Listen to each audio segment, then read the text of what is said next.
Terrarian in the Dungeon, Chapter 67, Fan Fiction, by Azazyel.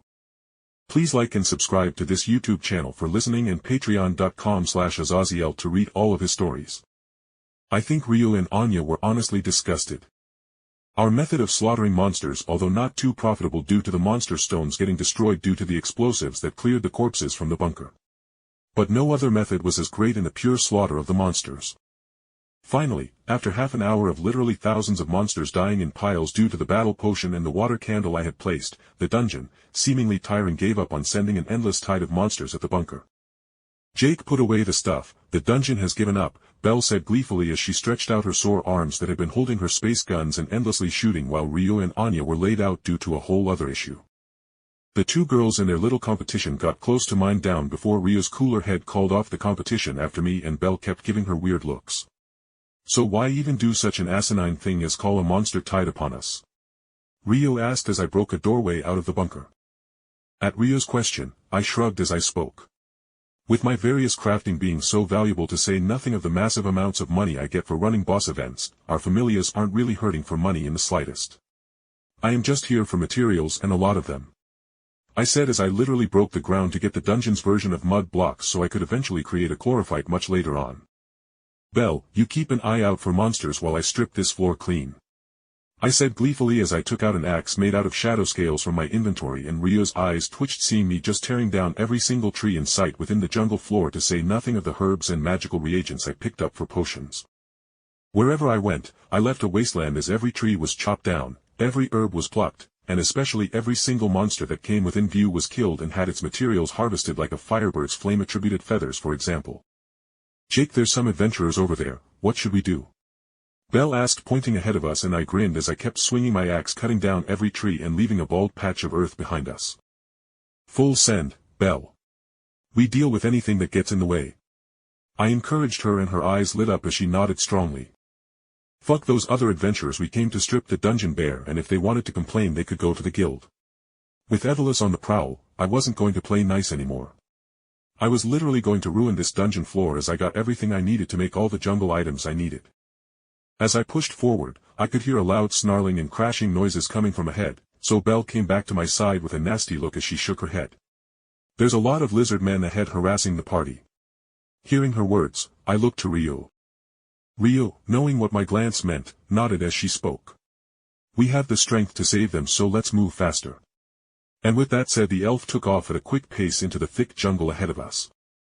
Myself and the other two girls followed up behind Ryuu as we tore through the last 100 or so meter thick jungle before we broke through into a clearing, and in the middle of it was a party of some 5 people fighting a squad of a couple dozen lizard men.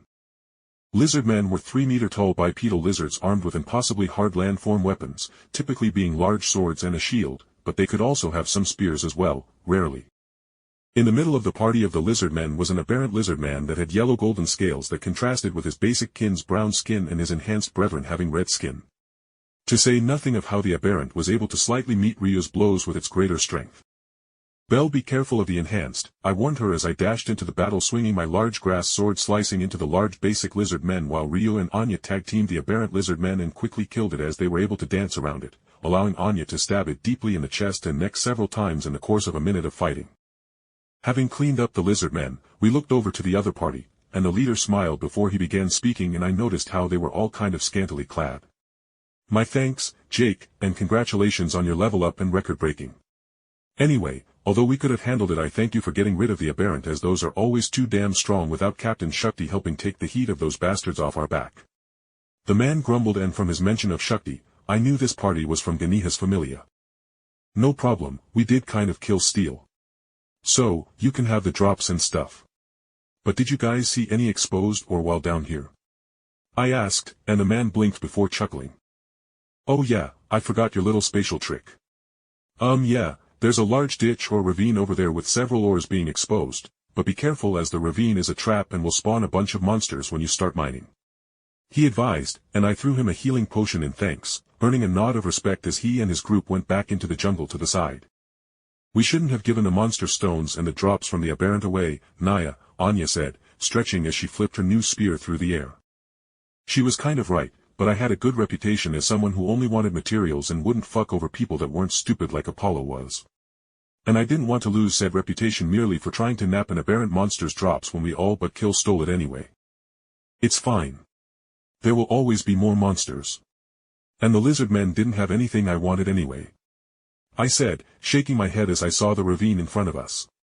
Alright, Belle here, I said, passing her back the flamethrower.